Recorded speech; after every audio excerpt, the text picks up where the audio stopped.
जब भी यूफ्लेक्स को हमने अपनी टीम में शामिल किया था, दीपक फर्टिलाइजर को टीम में शामिल किया था, न्यू इंडिया एश्योरेंस से टीम की शुरुआत की थी, तो ये तीन स्टॉक्स तो मेरी टीम में भी थे। और दीवाने खास का एक बढ़िया सा कुछ पेज वेज बनाया जाए, नहीं? और वो नवाबी टोपी पहने हुए, नवाबी टोपी, मेरे को इमेज में वही आ रहा था, दीवाने खास नवाबी टोपी पहन तो के, टोपी वोपी लगा के कैरिकेचर बनाया जाए, है ना? चलिए, तो अभी तक दीवान साहब हम ये अपने लोगों पे एक्सपेरिमेंट करते हैं क्योंकि हम आपको अपना समझ रहे हैं, इसीलिए ये एक्सपेरिमेंट हम आपके पे करेंगे। आपको कोई आपत्ति हो तो यही बता दीजिए। हेमंत, आपत्ति सिर्फ टोपी पहनने से है। और मुझे पता था ये आने वाला है। एक काम करेंगे, हम बना के प्लेट आपको शेयर करेंगे, आप अप्रूव करिएगा, उसके बाद हम इसको दिखाएंगे। वरना ये जो आशीष हैं ये थोड़ी सी शरारत करने के मूड में थे अभी, क्योंकि आशीष के साथ हमने बहुत सारे एक्सपेरिमेंट्स किए हैं, कभी चेन वेन पहना के, कभी चश्मा लगा के, ये सब एक्सपेरिमेंट्स हमने आशीष के साथ किए हुए हैं। लेकिन हम आपका वाला एक्सपेरिमेंट नहीं करेंगे, हम आपको भेजेंगे, आप अप्रूव करिएगा, फिर दिखाएंगे। जोक से पार्ट, बताइए ये नतीजे आपको कैसे नजर आए? यूफ्लेक्स, दीपक फर्टिलाइजर, रेक्साप 2020 की टीम भी दिखाइएगा, न्यू इंडिया एश्योरेंस और गॉडफ्रे फिलिप्स पर आपकी टिप्पणी खास होगी। राइट्स तो आपको पसंद है ही? नहीं, बिल्कुल, बहुत सारे रिजल्ट्स हैं, इसलिए मैं फटाफट इस पे रैपिड फायर रिस्पांस दे देता हूं। और ये बोलना चाहूंगा कि आपकी T20 का काम तो आशीष ही कर देते हैं। ये जो गुड रिजल्ट्स वाले देते हैं उसमें आप 50% ले लेते हैं, तो वो ऐसे ही आपका काम इजी कर रहे हैं। सर, सारे राज यहाँ मत बताइए। बट जो गॉडफ्रे फिलिप्स का जो आपने जिक्र किया, अगर ये अनसर्टेनिटी प्लांट रीओपनिंग रिकमेंसमेंट की जो आ जाती है, तो ये इसमें आपको एक बहुत अच्छा मूव इसलिए दिखेगा कि कंपनी ने सारे लॉकडाउन के अंदर, क्योंकि इनकी ब्रांड जो है वो लो प्राइस पॉइंट्स वाली है, ये फोर स्क्वायर और इस टाइप की है जो रूरल मार्केट्स, टियर 2 मार्केट्स में ज्यादा चलती है, मेट्रोज में कम चलती हैं।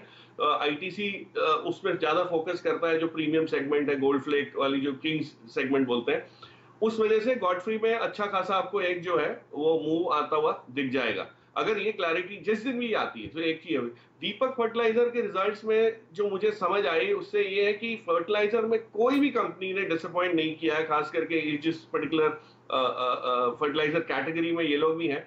इसमें से मेरी top pick of course Chambal fertiliser है, लेकिन मैं ये कहना चाह रहा हूं कि रूरल थीम कायम है, फर्टिलाइजर कंपनीज भी बहुत बड़ा फायदा उसमें देखेंगी, मॉनसून टाइम से आया है, उसका भी हम फायदा देखते हुए इसमें करेंगे। तीसरी, राइट्स में नंबर थोड़े से वीक कहीं ना कहीं ऑप्टिकली लग रहे थे हेमंत, बट जिस टाइप का इंप्रूवमेंट एबिटा मार्जिन में हुआ है, और समझने की बात यह है कि इस माहौल में भी कंपनी ने अपना जो 10% कम किया है रेवेन्यू, लेकिन क्लॉक किया है, पुराने ऑर्डर्स में एग्जीक्यूशन बहुत अच्छा हुआ है, उस वजह से आपको इंप्रूवमेंट दिखा है। सो आई थिंक इट इज, अगर कोई डिप मिलता है तो ये ऐड करने वाली होगी। और जो लास्ट में है, जो वीरू का थीम और आपने जो पकड़ा है 2020 में, वो है कि इंश्योरेंस का।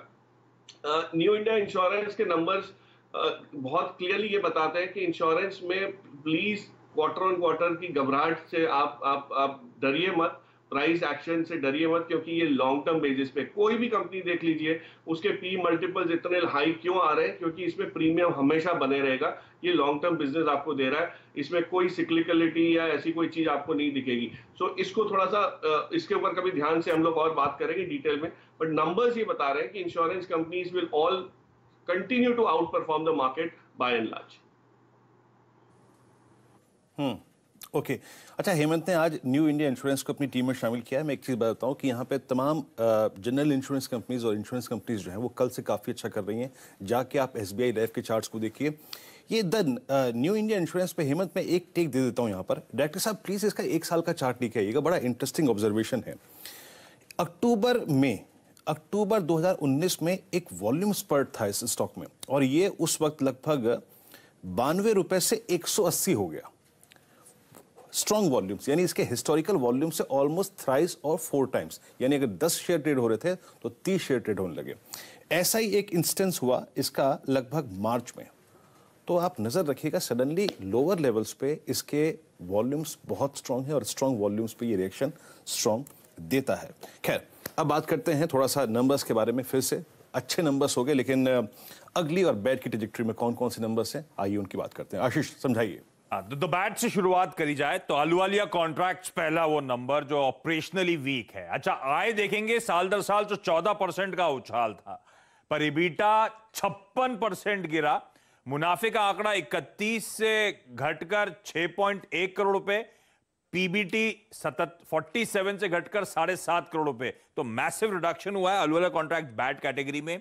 Munjal auto industries operationally weak performance है। बिक्री 14% बढ़ी, लेकिन मार्जिन 6.8 से घटकर 4.2, यानी कि 260 बेसिस पॉइंट गिटे और इसीलिए लॉस हो गया 1.4 करोड़ रुपीस का। इनफैक्ट पूरे साल के लिए मैं देख रहा था, FY20 में 37 करोड़ के प्रॉफिट्स रिड्यूस होकर 3.7 करोड़ रुपए हो गए ईयर ऑन ईयर, यानी कि 90% रिडक्शन प्रॉफिटेबिलिटी में।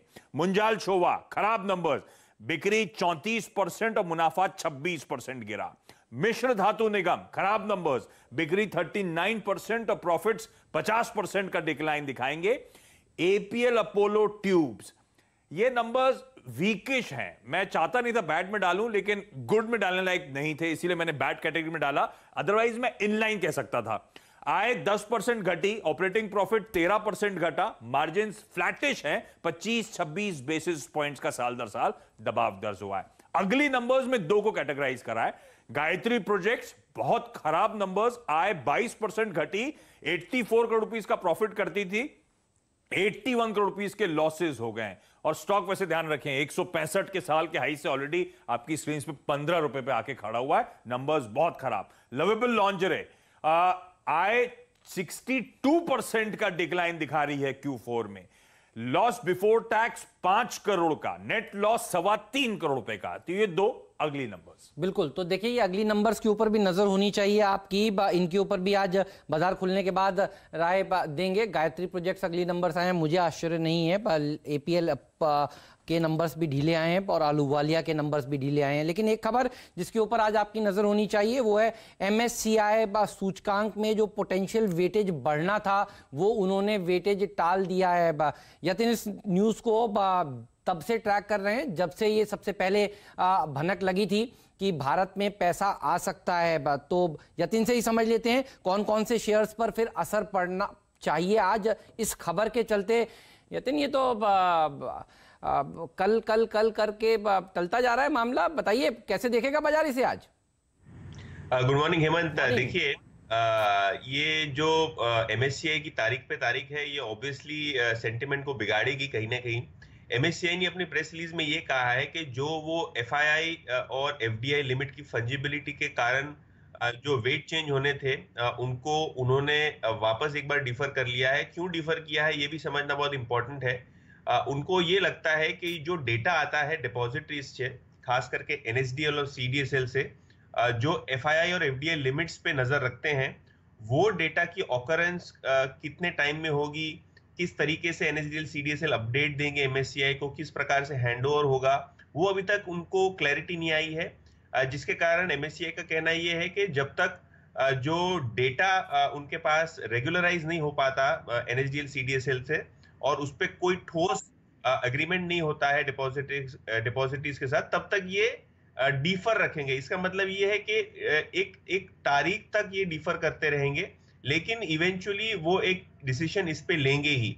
लेकिन एक्सपेक्टेशन मार्केट का ये था कि यहाँ वेट चेंज होने थे, लेकिन हुए नहीं।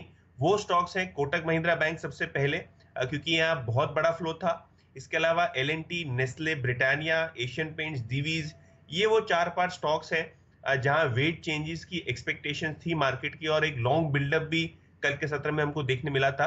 तो शायद मार्केट पार्टिसिपेंट्स जो MSCI का डिफरल हुआ है डिसीजन का, उससे थोड़े बहुत नाराज रहेंगे, क्योंकि स्टॉक में थोड़ा बहुत नेगेटिव सेंटिमेंटल इंपैक्ट आज के सत्र में हमको देखने मिल सकता है।